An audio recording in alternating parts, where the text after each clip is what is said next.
So at UFC 295, we do have Stipe Miocic versus Johnny Bones Jones, and this will be Jon Jones' first title defense at heavyweight after his impressive win against Cyril Gane. Now, Stipe Miocic, in my opinion, is the biggest threat to Jon Jones' title reign at heavyweight, and potentially could defeat Jon Jones. You know, he definitely has the skill sets, and I'm going to go over exactly why that is in today's video. Now, before we get into all of that, if any of you train martial arts, you might want to subscribe to my newsletter in the description below. We'll go over things like Brazilian Jiu-Jitsu, how to train effectively, and you'll also get my free ebook, Combat Training Essentials, and the link is in the description below. Now, when you look at Stipe Miocic's skill set as a martial artist, he's incredibly impressive. I mean, the only losses he's really had was to Francis Ngannou recently, and that wasn't because Francis Ngannou was this exceptional mixed martial artist and he just had more skills at his disposal than Stipe Miocic. It had nothing to do with it at all. As we know, Francis Ngannou was just an absolute power puncher and he could knock your lights out with one punch, which is what we saw in his last contest at UFC 260 against Francis Ngannou. Obviously, just got caught, and that's a bit of bad luck there. But I mean, other than that, the only loss he had in recent memory was against Daniel Cormier,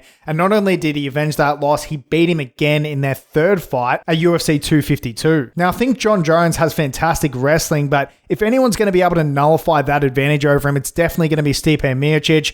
If Daniel Cormier couldn't really dominate him in the grappling department, I doubt we're going to be able to see Jon Jones be able to implement a game plan that he did similar to Cyril Gane, where he got that submission victory via a guillotine choke there. So I think it's just going to be a lot harder for Jon Jones to put Stipe in situations where he's going to be able to submit him. I just don't see it happening. And Stipe Miocic is very dangerous on the feet as well. He's a lot more physically imposing than what a lot of Jon Jones' former opponents have been in the past. And Stipe Miocic being in there with a much bigger guy like Francis Ngannou, I don't think he's going to have any trouble dealing with the size of Johnny Bones Jones. And I've just noticed over the last few years, Jon Jones has definitely slowed down. He's not the man that he once was within the UFC.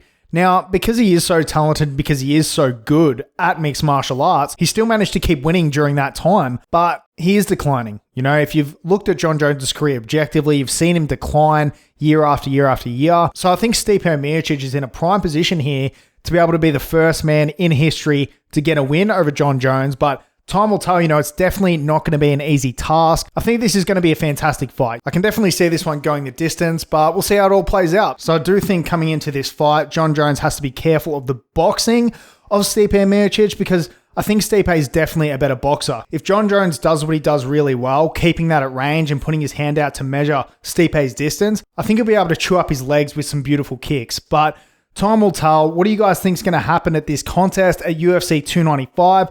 Feel free to let me know in the description below. But that's it from me, everyone. Catch you later.